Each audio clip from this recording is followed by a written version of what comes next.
Bonsoir bien-aimés dans le Seigneur, chers amis, chers frères.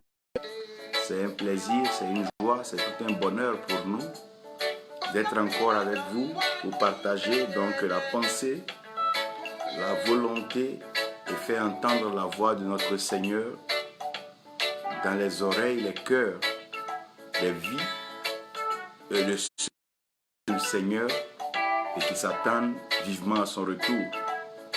C'est vrai, c'est clair que le Seigneur reviendra bientôt et tous ces signes que nous voyons aujourd'hui, ces pensées, ces courants de pensée, aussi cette évolution de la science et puis de la pensée du monde, nous sommes plus que certains que le Seigneur est très bientôt. Et la grâce du Seigneur et la présence de l'Esprit du Seigneur.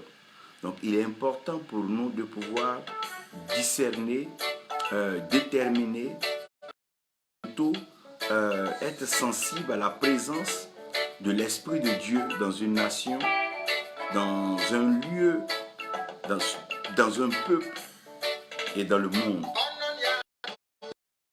Sachez que l'amour manifeste toujours sa présence en tout temps et s'il manifeste sa présence en tout temps, ça veut dire que l'amour est présent partout où les enfants de Dieu sont. Donc l'amour de Dieu devient la présence et la manifestation de la grâce de Dieu. Le thème que je vais présenter est un thème qui peut être prêché toute une vie et qui peut être prêché par des générations tout entières sans toutefois finir. L'Esprit du Seigneur. L'Esprit du Seigneur. Que Dieu bénisse donc le révérend pasteur Adjoumani qui est avec nous. L'Esprit du Seigneur, quand nous parlons de l'Esprit du Seigneur, de quoi est-ce que nous sommes en train de parler? Nous sommes en train de parler de la présence de Dieu au travers de sa parole, de ses actions dans la vie de ses enfants. Et donc cette présence de Dieu qui est l'Esprit du Seigneur va se manifester depuis la Genèse jusqu'à l'Apocalypse. Donc depuis l'origine des choses, l'origine révélée, jusqu'à la fin révélée, donc du commencement jusqu'à la fin, le Seigneur continuera à être présent au milieu de son peuple et conduire son peuple par son esprit et par sa parole.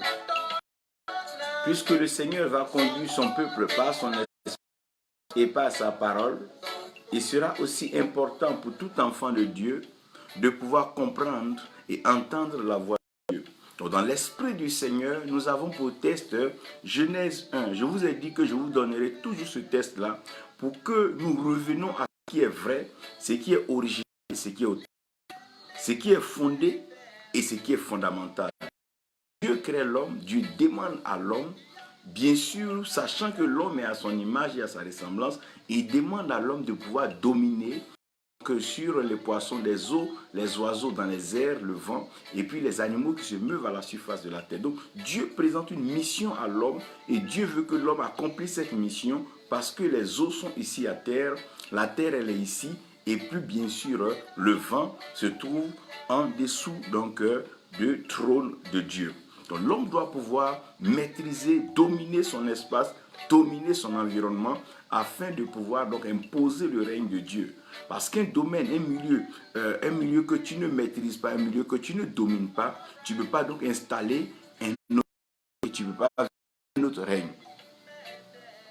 Ézéchiel 37, c'est une situation plus ou moins déplorable, où Ézéchiel étant prophète de l'Éternel est envoyé par l'Éternel, donc dans une vallée. Et dans cette vallée d'ossements, Ézéchiel va se rendre que non seulement les ossements là, mais les ossements étaient desséchés et il n'y avait plus de vie dans ces ossements. Et à cause du fait que les ossements étaient desséchés et qu'il n'y avait plus de vie, Ézéchiel ne pouvait pas donc retourner sans attribution. Ça lui soit impossible, incapable humainement, il devait compter donc sur l'Esprit de Dieu et avant l'Esprit de Dieu fit sur moi. Donc la main de Dieu fit sur lui, Ézéchiel, voilà accompli cette mission. Et après donc la finalité, j'aime bien ça, C'est toute l'armée d'Israël. Donc tout ce qui était supposé présenter, défendre Israël, c'est tout ce monde-là qui était donc mort, desséché, devenu des ossements dans une vallée. Luc 4, à partir du verset 18, et c'est ce que je veux lire, Luc 4 à partir du verset 18, si vous me permettez, Luc 4 à partir du verset 18. Je vais donc lire cette petite portion, Luc 4 à partir du verset 18. Et dans Luc 4 à partir du verset 18, c'est le Seigneur Jésus qui est en train de parler. Luc 4 à partir du verset 18, le Seigneur dira que l'Esprit du Seigneur est sur moi. Ça, c'est le Seigneur Jésus-Christ qui parle à Myrna Rika, que Dieu te bénisse, Vianney, que Dieu te bénisse, Kosono Eric, que la grâce de Dieu repose sur vous. Donc le Seigneur dit, l'Esprit du Seigneur est sur moi, parce qu'il m'a encore annoncé des bonnes aux pauvres. Il m'a envoyé pour publier aux captifs la délivrance et aux aveugles le recouvrement de la vue, pour renvoyer libres ceux qui sont foulés et pour publier l'agréable du Seigneur. Ayant ployé le livre, l'ayant rendu de service, il s'assit et les yeux de tous ceux qui étaient dans la synagogue étaient arrêtés sur lui.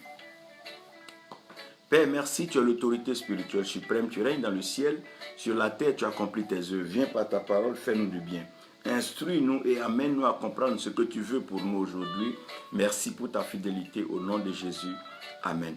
Donc dans Acte 2, vous allez comprendre que on va parler de l'effusion du Saint-Esprit. Le Saint-Esprit qui va venir sur les disciples du Seigneur. Les porteurs de la bonne nouvelle, ils vont commencer à bouleverser des cités, ils vont bouleverser des cités, des capitales, des villes, jusqu'à pouvoir s'étendre aux extrémités de la terre. Et nous sommes aujourd'hui les récipiendaires. Nous sommes ceux-là qui bénéficient pleinement de cette action, de cette manifestation, de cette grâce. Nous, ayant reçu cette grâce, il est important pour nous de comprendre et de pouvoir vivre dans un certain discernement pour savoir comment est-ce que l'Esprit de Dieu se manifeste. Donc, la première des choses que je vous dis, pour qu'il puisse avoir une manifestation, pour qu'il puisse avoir un réveil dans une nation, il faut forcément la touche spirituelle. La touche spirituelle, c'est le contact spirituel. C'est ce contact-là qui permet à la personne, donc à l'être humain, donc au fait de poussière, de pouvoir être conscient de la présence de Dieu. De la même façon que Dieu a formé l'homme de la poussière de la terre, l'homme était inanimé et l'homme était sans vie. Donc quand Dieu souffle l'homme, le souffle de vie, le souffle de Dieu qui est l'Esprit de Dieu, entre en contact avec donc l'homme et l'homme devient une âme vivante. Donc pour que nous puissions parler donc de réveil spirituel dans une nation, il va falloir que nous arrivions à ce qu'on appelle la touche spirituelle. La touche spirituelle, c'est le contact spirituel, la rencontre spirituelle qui va maintenant produire tout ce que nous allons voir. Ça commence par quelque chose, c'est comme une relation, elle commence par un contact, quelque chose doit toucher quelque chose. Tout commence par une touche. Et quand nous parlons de la touche de Dieu, nous devons nous poser donc la question, est-ce à dire que Dieu n'était pas présent parmi les hommes? Est-ce à dire que Dieu n'était pas avec les hommes ou Dieu n'était pas avec nous? Mais bien sûr que vous devez constater que toutefois qu'il y a une touche spirituelle, avant la touche spirituelle, nous devons constater ce qu'on appelle la sécheresse spirituelle. Qu'est-ce que nous appelons la sécheresse spirituelle? La sécheresse spirituelle, un temps dans la vie des peuples ou un temps dans la vie d'un individu, d'une famille, d'une nation où les choses spirituelles n'ont plus de valeur, où les choses spirituelles ne sont plus reconnues, où les choses spirituelles ne sont plus craintes. Lorsque dans une nation, la crainte de Dieu n'est plus inspirée, lorsque dans une nation, les paroles ne sont plus à l'image et à la ressemblance de Dieu, nous parlons là d'une sécheresse spirituelle. La sécheresse spirituelle, ça veut dire qu'il y avait un peu de verdure. Il y avait la verdure, mais par mépris et par manque donc, de communion avec le Seigneur, le peu de verdure qui est là finira donc par progressivement sécher. Donc la sécheresse spirituelle, c'est lorsque vous arrivez dans une nation où les hommes sont portés par des choses matérielles. Les hommes sont plus ou moins donc motivés par le m'as-tu vu, sans te défendre et sans te présenter. Hausser ça et là, donc se présentant et se pavanant par-ci et par-là. Lorsque vous arrivez dans une nation où les hommes n'ont plus même la faculté de pouvoir les autres lorsqu'il y a un désordre spirituel. Lorsque vous arrivez dans une nation où Jésus-Christ n'est plus la référence, lorsque vous arrivez dans une nation où on ne parle plus du Saint-Esprit, où l'Esprit m'a révélé, mais on reste là, je sens que, je crois que, je veux que. Lorsque c'est la volonté de l'homme, lorsque c'est l'homme qui contrôle, quand c'est l'homme qui dirige, quand c'est l'homme qui oriente et c'est l'homme qui est au centre de tout le débat, alors nous parlons de la sécheresse spirituelle. La sécheresse spirituelle veut dire qu'un lieu dans lequel l'Esprit n'a pas son plein droit, l'Esprit n'a pas sa liberté et l'Esprit n'a pas son mouvement. Alors, vous devez constater que la sécheresse spirituelle donne toujours place à une forme d'apostasie, donne place à une forme d'idolâtrie, une destruction qui ne dit pas son nom, parce que celui-même qui est créateur et bâtisseur donc de l'univers se retrouve plus ou moins hors du jeu des êtres humains. Ça ne consulte plus Dieu, ça ne se réfère pas au prophète. Au contraire, ceux-là sont indexés, traités et bannis même par on les prend tous pour des menteurs. On ne croit même plus que cette affaire de Dieu est une affaire vraie. Parce que c'est devenu un jeu d'amusement, de clic et de clac. Ça devient maintenant des cercles fermés, plus ou moins restreints entre quelques personnes qui arrivent à donc organiser leur jeu, à se brasser des sous et donc se donner une certaine cote. Ça, c'est la sécheresse spirituelle. La sécheresse spirituelle, elle n'arrive pas parce que vous n'avez pas le matériel. Pendant la sécheresse spirituelle, on peut avoir même du matériel, on peut avoir de l'argent, on peut avoir des grands biens, on peut avoir des grands temples, des grandes maisons, et pourtant être dans une sécheresse spirituelle. C'est comme en Égypte. Le peuple avait ce qu'il fallait, les concombres à manger, mais il n'y avait pas de présence d'esprit. Donc la sécheresse spirituelle, c'est lorsqu'il y a une abondance, tout est chair, tout est charnel, tout est matériel, tout est porté vers le péché. Nous sommes dans une phase de sécheresse spirituelle.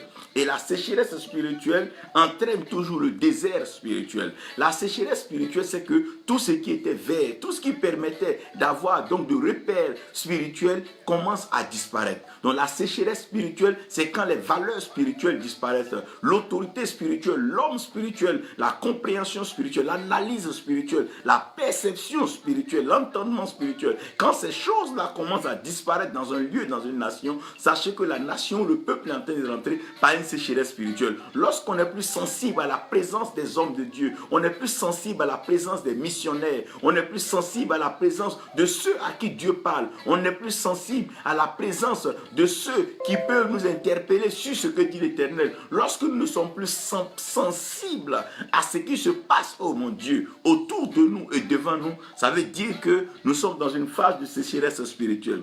Et cette sécheresse spirituelle va entraîner forcément ce que nous appelons le désert spirituel. La sécheresse spirituelle, on ne peut pas comprendre qu'à un certain moment dans une nation, tu parles d'évangélisation, ça n'interpelle personne. Tu parles de gagner d'âme, ça n'interpelle personne. Tu parles de prier pour la nation, ça n'interpelle personne. Tu parles de s'asseoir dans le secret, intercéder pour des leaders et même des hommes qui sont en position d'autorité. Personne n'est préoccupé par ça, mais chacun cherche sa chapelle, chacun cherche un meilleur nom, chacun cherche à faire le plein des panneaux, à pouvoir donc renforcer sa publicité. Donc ça devient une chose d'homme. À ce niveau, on parle de quoi? D'une sécheresse spirituelle. Donc, la sécheresse spirituelle, c'est pas qu'il n'y aura pas beaucoup de foules renforcées, renflouées dans les lieux de culte comme au temps de la synagogue. Il en aura plein, mais c'est la sensibilité spirituelle et la capacité à discerner ce qui est de Dieu. C'est ça qui devient rare. Lorsque nous parlons de la sécheresse spirituelle, quand un homme est rempli d'esprit qui vient, personne ne le connaît, personne ne s'approche de lui, personne ne veut lui porter main forte ou bien le soutenir. Mais si quelqu'un vient avec une idée banale, un arc ou un projet maléfique, satanique et diabolique, il sera soutenu jusqu'au point où il va refuser même le succès. Ça, c'est la sécheresse spirituelle. On n'est plus porté vers Dieu, mais on est porté vers les choses des hommes. Comment organiser des formes d'escroquerie, des formes d'anarque, comment organiser des trucs où voir les nullités, aller ça et là, se balader sur les plages. Ça, c'est des signes de la sécheresse spirituelle. Et la sécheresse spirituelle entraîne le désert spirituel. Le désert spirituel, c'est où on se retrouve dans un lieu où on a comme l'impression que Dieu ne parle plus. On a comme l'impression que Dieu n'est pas là. On a comme l'impression que tous ceux qui disent Dieu parle là mentent. On a comme l'impression qu'on ne voit plus de Dieu. Ça, c'est le désert spirituel. Et le désert spirituel, c'est quand on n'entend plus la voix de Dieu. Les révélations sont plus fréquentes. Les visions, on n'en parle pas. Les rêves, on ne voit pas. On dort matin jusqu'à la nuit, on ne voit rien. On n'entend pas la voix de Dieu. On sent le danger, mais Dieu ne parle pas. On sent la mort, mais Dieu ne dit rien. On sent la malédiction, mais Dieu ne parle pas. Ça, c'est le désert spirituel. Le désert spirituel, c'est quand l'esprit n'est plus interpellé. L'esprit n'a plus de sensibilité. On n'est même plus, oh mon Dieu, l'esprit est déprogrammé. Mon Dieu, la sécheresse qui entraîne le désert spirituel. Le désert spirituel, c'est quand tu planes sur le territoire, tu vois l'enfantillage, tu vois des comparaisons des enfants, des balades, des gamins, et tu ne vois pas les pensées spirituelles. Celui-ci peut interpeller l'autre. Oh, Jésus-Christ revient bientôt. À l'autre, ainsi parle l'Éternel. On peut s'interpeller, s'exhorter par des cantiques, on peut s'exhorter par des hymnes spirituels et même plonger nos regards dans la parole pour sortir ce qui est merveilleux. Mais là, en ce moment, chacun est ferme sur les choses spirituelles, ça ne compte plus. C'est une course au matériel, une course à l'argent, une course à la renommée, une course à la célébrité, une course au matu-vu, une course à l'autoproclamation. Les titres ronflent. Alors maintenant, là, ça ronfle. Putain, ça ronfle. Pourquoi? C'est la sécheresse spirituelle. Et la sécheresse spirituelle présente une situation de vacances spirituelles. Dans la sécheresse spirituelle et dans ce désert spirituel, on a l'impression que ceux qui étaient supposés parler sont en vacances. Ceux qui étaient supposés se prononcer pour dire non, non, les jeunes gens, vous avez trop fait, mais arrêtons-nous ici parce que ce que nous sommes en train de faire, voilà où ça va nous conduire. Ça n'épargnera ni enfants, ni jeunes, ni vieux, mais ça passera par tout le monde. Donc, il va falloir qu'ici, vous vous asseyez pour qu'ensemble, on réfléchisse et qu'on vous instruise. C'est parce que nous avons reçu de nos grands-parents, de nos ancêtres, c'est parce que nous avons reçu des patriarches. Ce que Abraham a transmis à Isaac, c'est ce qu'il a transformé à Jacob. C'est ce qui a permis aux 12 de pouvoir donc grandir dans la connaissance et la crainte de leur Dieu. Mais le dérapage, le virage dangereux que vous êtes en train de prendre, alors là, ça fait peur. Malheureusement, la vacance spirituelle, c'est quand les choses qui doivent concerner les hommes de Dieu ne les concernent plus. Quand les choses qui devaient amener les hommes et les filles spirituelles à se remettre ensemble pour dire non, il est temps qu'on se lève pour aller à la montagne de l'Éternel. Non, il est temps qu'on se rassemble pour parler de Dieu. Quand on parle de la vacance spirituelle, on a comme l'impression que ceux-mêmes qui étaient sensibles à l'esprit ne sont plus là. Ils sont allés en repos, ils sont allés en holidays comme on le dit. Ils sont allés en vacances carrément en repos et ils ne sont même plus prêts à en entendre parler. Quand tu leur parles de Dieu, a dit non, non, ça ne me concerne plus. Ils sont plutôt concernés par autre chose. Ça, c'est la vacance spirituelle. La vacance spirituelle, c'est lorsque ceux qui étaient autorisés permettent au travail d'avancer. Ceux qui devaient donc aider les jeunes gens, les jeunes femmes, a dit voilà aussi où il faut partir. Voilà, nous avons tel espace, tel lieu. Venez l'utiliser, l'exploiter pour faire avancer la parole de Dieu. Mais quand tout cela n'est plus fait, c'est la vacance spirituelle. La vacance spirituelle, c'est quand des chaînes de radio, de télévision chrétienne ne sont plus à mesure d'interpeller, rappeler et soutenir ceux qui sont en train de faire la bonne œuvre. Il y a une vacance spirituelle. La vacance spirituelle va entraîner l'indifférence spirituelle.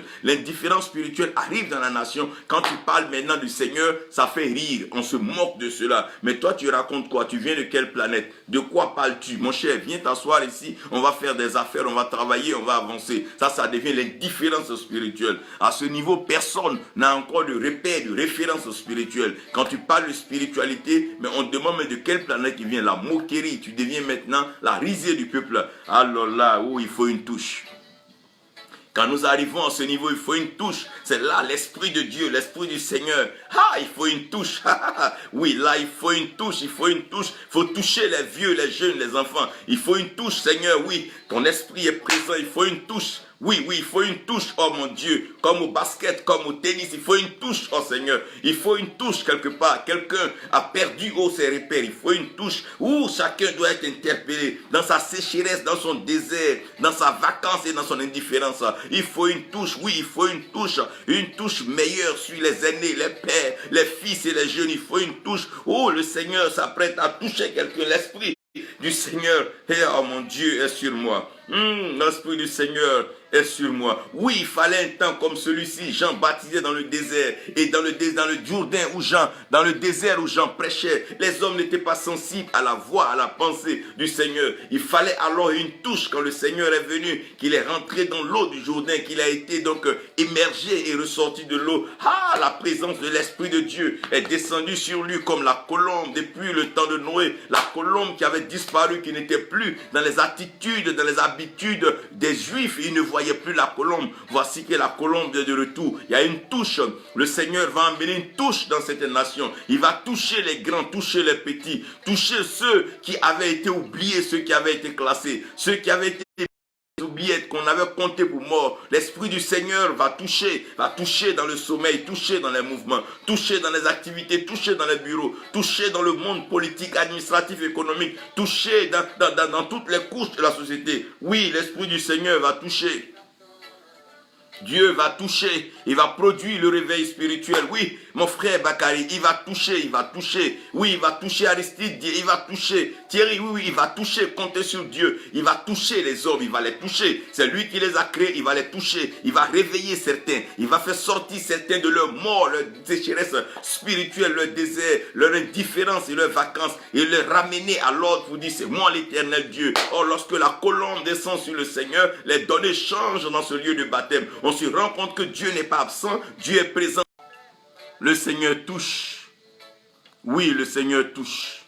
Et lorsque le Seigneur touche, il doit nous envoyer dans la deuxième dimension, qui est la dimension de la plénitude. Quand on parle de la plénitude spirituelle, c'est quoi? La plénitude spirituelle, c'est lorsque les choses charnelles, les choses matérielles qui avaient rempli nos vies commencent à sortir. La plénitude spirituelle commence lorsque la sécheresse matérielle aussi commence. Lorsque tu vois que tu n'as plus le matériel, l'argent n'est plus fréquent dans ta main, tu n'as plus facilement d'argent, tu n'as plus facilement des vêtements, tu n'as plus facilement tout ce qu'il faut pour aller se pavaner, se promener, c'est que tu entres dans la phase de la plénitude spirituelle. Le monde de l'esprit et le monde de la matière sont deux mondes inversés. Aussi longtemps que ta spiritualité va prendre de l'ascension, ton monde matériel va s'ébranler, va s'effondre. Vous allez voir, quand un homme commence à devenir spirituel, quand il commence à être plein des choses de Dieu, il commence à se vider des choses matérielles. Voyez un peu le cas de Zachée, lorsque la présence de Dieu est rentrée dans sa maison, quand il a commencé à vivre la plénitude, Zachée a commencé à se débarrasser de ce qu'il avait en surabondance comme étant matériel. Il promettait de rembourser 4 fois ce qu'il avait pris. Oui.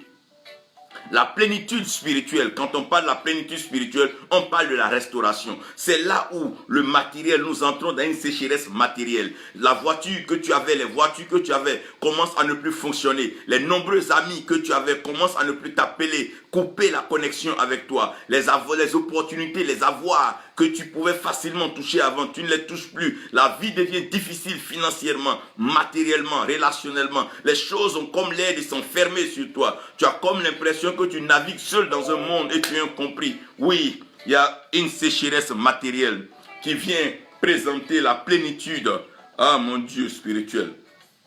La plénitude spirituelle, c'est quand Dieu commence à te remplir. Mais Dieu ne peut pas te remplir quand tu es déjà plein. Il va te vider de ton ego. Il va te vider de ton orgueil, te vider de ton soi, te vider de ton assurance, te vider de tout ce qui te permettait de croire que tu étais fort, te vider de ton assurance, ce sur quoi tu es assis. Tu dis non, ça au moins j'ai ça, avec ça je peux avancer. Il va permettre que tu perdes cela, que ça soit une relation, tu peux perdre cela. Un parent, un proche, oh mon Dieu, tu vas commencer à te rendre compte que ton monde est en train de s'effondrer. On ne te comprend plus, tu n'as plus l'appétit, tu ne manges plus, les repas te disent plus grand chose. Ouh, mais là tu es en train d'entrer là.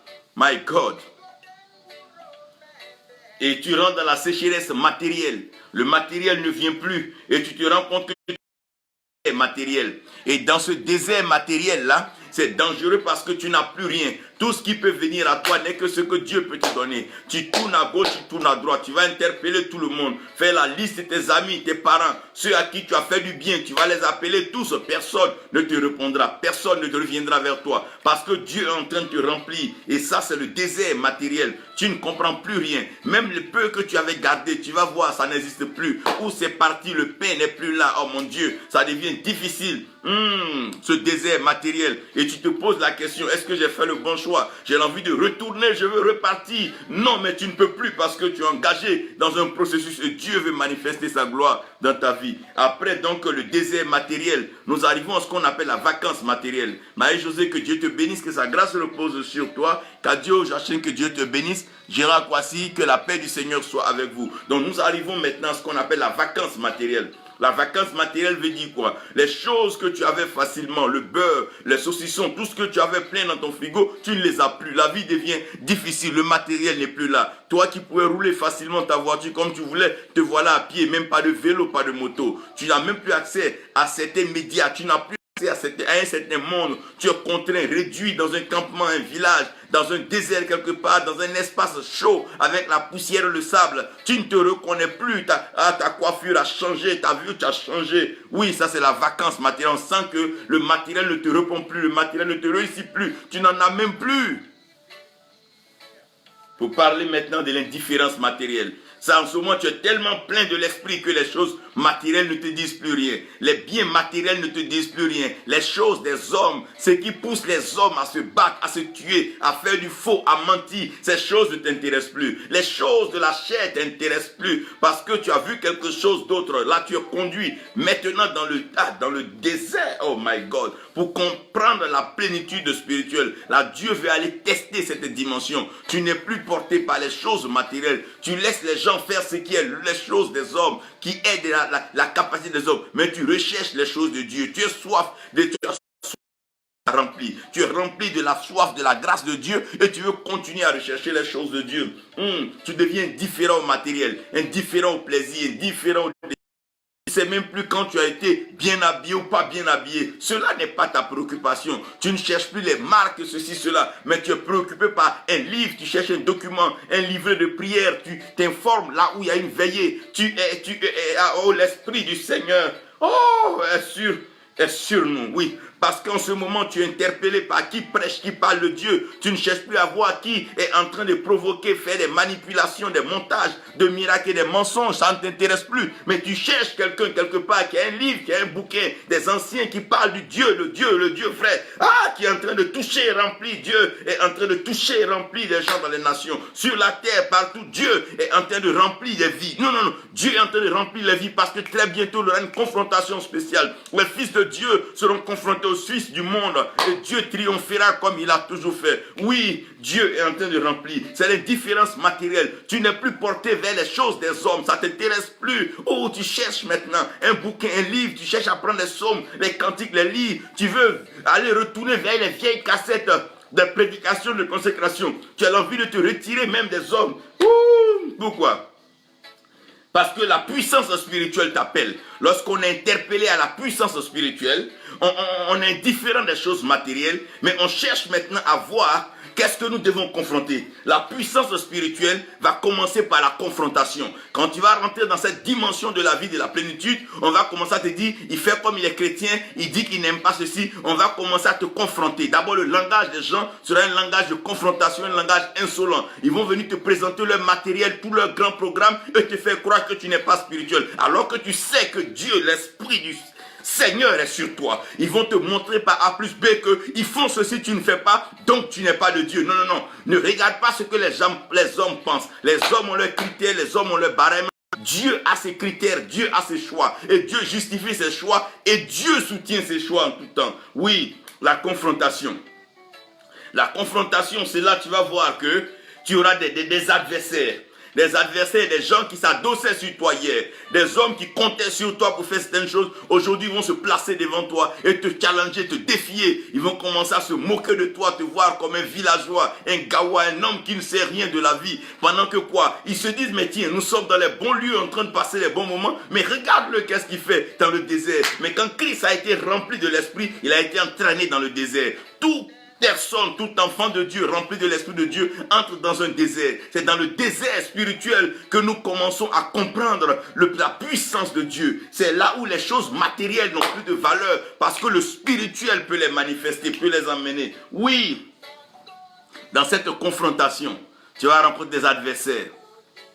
Les adversaires, c'est ceux-là qui vont avoir le courage de se mettre en face de toi pour dire que nous aussi on fait ça. Alors que toi tu as été, l'Esprit de Dieu est sur toi. Ils font une chose qu'ils ont vu faire. Mais toi tu fais une chose qui est en toi, qui se traduit et qui se manifeste. Parce que toi tu prêches, eux aussi ils prêchent. Parce que tu parles de guérison, aussi parlent de guérison. C'est des adversaires. Ils sont en face de toi. Mais ils ne savent pas que, oh mon Dieu, ils vont provoquer ce que Dieu a mis en toi. Les hommes ne savaient pas que le bâton de Moïse avait été déjà transformé en serpent. Donc lorsque, oh mon Dieu, les agents de Pharaon ont jeté leur bâton, Moïse a dit ça c'est l'adversité. Alors vous allez voir, dans l'adversité, Dieu va toujours soutenir ce que lui Dieu il a préparé. Dieu a préparé ses enfants, ses oins, pour pouvoir régner sur la terre. Et Dieu l'a dit et Dieu le fera.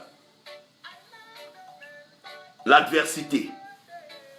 Et au-delà des adversaires, vous allez connaître ce qu'on appelle les ennemis. Les ennemis, c'est des gens qui vont savoir que vous êtes sur le droit chemin. Que c'est vous que Dieu veut. C'est avec vous que Dieu veut marcher. Donc, ils doivent commencer maintenant à vous détourner de là par des morceaux de pain, des petits salaires, des vaines célébrités. Non, viens, Dieu m'a mis à cœur de travail.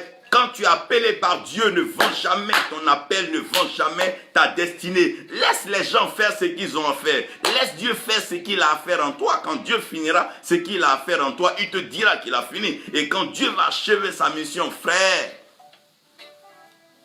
tu verras que quand c'est Dieu, c'est Dieu. Et quand c'est pas Dieu, c'est pas Dieu. Que Dieu bénisse Dominion Ariel, que la grâce de Dieu repose sur toi. Comprenez que vous allez arriver à la phase où vous allez voir l'ennemi.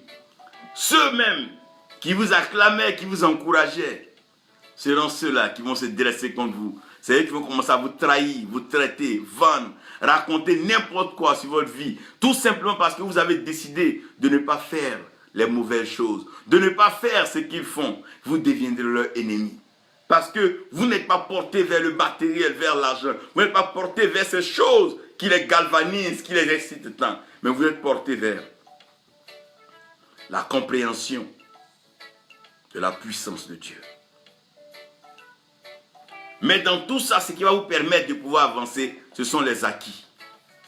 Qu'est-ce que nous appelons des acquis dans le monde spirituel? Dans le monde spirituel, les acquis sont déjà des valeurs que Dieu a déjà taillées et que Dieu a placées en la personne depuis le temps de contact.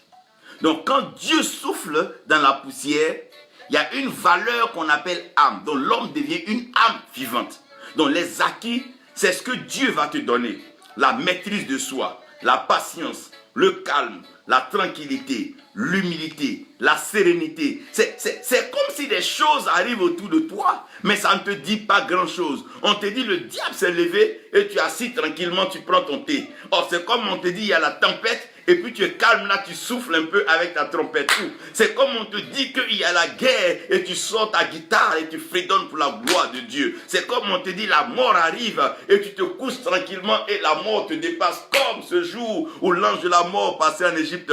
C'est les acquis. C'est déjà Dieu a déjà acquis une vie pour toi. Cette vie est une vie éternelle, une vie glorieuse. Tout ce qu'il est en train de faire pour toi, c'est pour confirmer les acquis. Il a déjà dit que l'or et l'argent lui appartiennent. La richesse est un acquis pour tout enfant de Dieu. La prospérité est un acquis pour... Il dit c'est la bénédiction de l'Éternel qui enrichit. Donc si Dieu t'a béni, c'est un acquis. Ne te bats pas pour ces choses. Ne te tue pas pour ces choses. Ne vends pas ton âme pour ces choses. Ne vends pas ta dignité, ta paix pour ces choses. C'est déjà des acquis. Les hommes ne meurent pas avec l'argent. Les hommes ne meurent pas avec les villas. Les hommes ne meurent pas avec les voitures. Les hommes ne meurent pas avec les micros.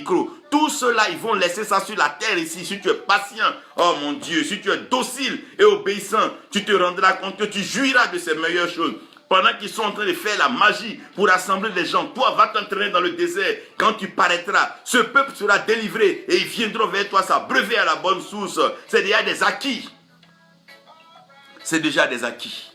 Et c'est ces acquis-là qui fortifient l'enfant de Dieu. C'est ces acquis qui nous permettent de pouvoir payer le prix pendant que tu souffres. Tu sais que c'est des acquis. Tu sais que les anges dans les cieux déjà sont des acquis. Ils sont en ta faveur. Les anges messagers, les anges des combats, ils sont en ta faveur. C'est déjà des acquis. Le Christ, son sang qui a coulé pour toi, c'est déjà un acquis. Le Saint-Esprit qui est venu le jour de la Pentecôte, c'est un acquis. Le support, la parole de Dieu est un acquis. L'intercession, oh mon Dieu, est un acquis. La prière et la délivrance, ce sont déjà des acquis. C'est des choses que Dieu a déjà placées en toi. La révélation de la parole de Dieu est un acquis. La manifestation, la connaissance et bien sûr l'instruction des mystères de la vie, c'est des acquis. C'est des choses que Dieu place en toi pour te fortifier, pour dire que tu n'es pas un rien, mais tu es, oh mon Dieu, l'image et la ressemblance de Dieu. Il a soufflé en toi, il a placé des acquis en toi, des valeurs que l'homme ne peut pas détruire, mais des valeurs qui bâtiront la création et l'humanité demain. L'Esprit du Seigneur est sur nous. L'Esprit du Seigneur est sur nous. Nous sommes acquis pour la cause du royaume. Nous sommes un peuple acquis. Nous sommes acquis. Il nous a déjà eu pour lui et il en est heureux. Frère, sœur, tu appartiens au Seigneur Jésus-Christ. Aujourd'hui, même si tu n'as rien à manger, tu n'as pas de vêtements, sache que tu appartiens à Jésus-Christ. Très bientôt, l'Esprit du Seigneur te restaurera. Et donc, après cet épisode de la puissance de Dieu, nous venons à l'onction spirituelle. L'onction spirituelle, c'est le règne. Quand Dieu te choisit pour une œuvre noble. Yolande Aloko, que Dieu te bénisse. Larisse Lamoni, que la grâce de Dieu repose sur vous. Quand Dieu te choisit, il te choisit pour dominer. Genèse 1, lisez Genèse 1, Genèse 2, lisez, Dieu a choisi l'homme pour dominer. Au fait, Dieu t'a choisi pour dominer sur les esprits des eaux, les esprits des vents, des airs, l'esprit de la terre. Dieu t'a donné de dominer partout où il y a l'eau, partout où il y a le vent, partout où il y a la terre. Tu dois dominer par la parole de Dieu qui est en toi, qui est un feu dévorant. Tu dois dominer. Aucune puissance des eaux ne peut t'affaiblir ni te détruire. Aucune puissance de la terre ne peut t'affaiblir de te détruire. Ni une puissance dans les eaux, dans les airs ne peut t'empêcher. Pourquoi? Parce que Dieu t'a déjà transmis l'héritage de la domination. Et non seulement il t'a donné la domination, mon Dieu, mais la Bible dit dans Isaïe qu'il a mis le gouvernement sur ses épaules. Quand on parle de gouvernement, on parle d'une forme de gouvernance, de règne.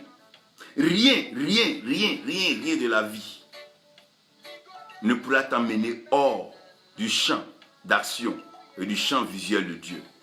Parce que tu es conduit, tu es gouverné, tu es dirigé, tu es orienté par l'Esprit de Dieu.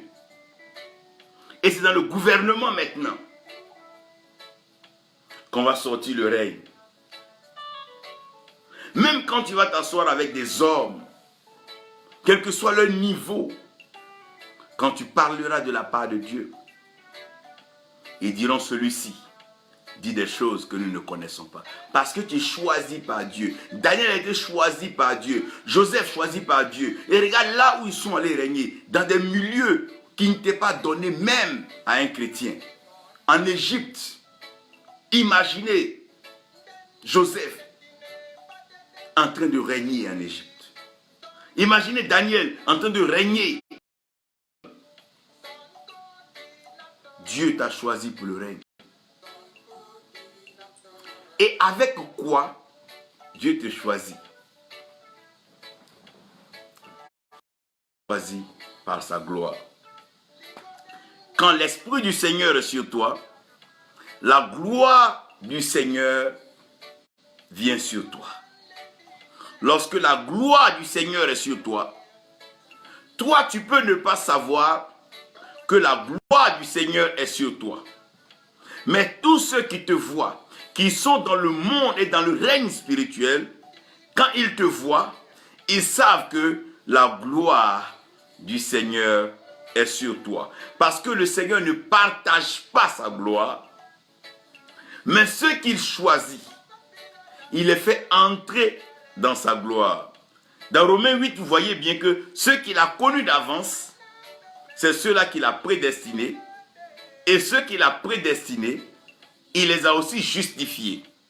Et ceux qu'il a justifiés, il les a aussi glorifiés. Nous prions le Seigneur pour sa gloire dans nos nations.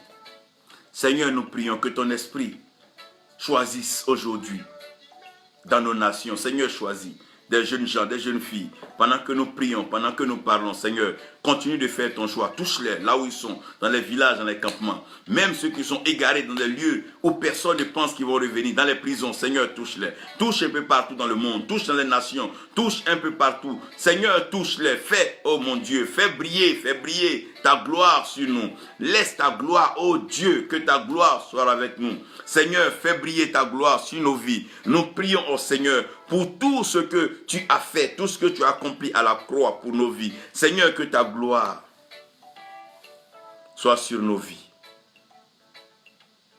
L'Esprit du Seigneur est sur toi. Mon frère, ma soeur, l'Esprit du Seigneur est sur toi. Comment je le sais? La gloire de Dieu est sur toi. La gloire de Dieu est avec toi. Transporte cette gloire. Va avec cette gloire. Et partout où tu arriveras, les hommes croiront que Jésus-Christ est Seigneur et Sauveur. Ils croiront qu'il est le roi des rois et qu'il est le Seigneur des seigneurs. Que la paix du Seigneur repose sur vous et que sa grâce soit avec vous au nom de Jésus. Amen.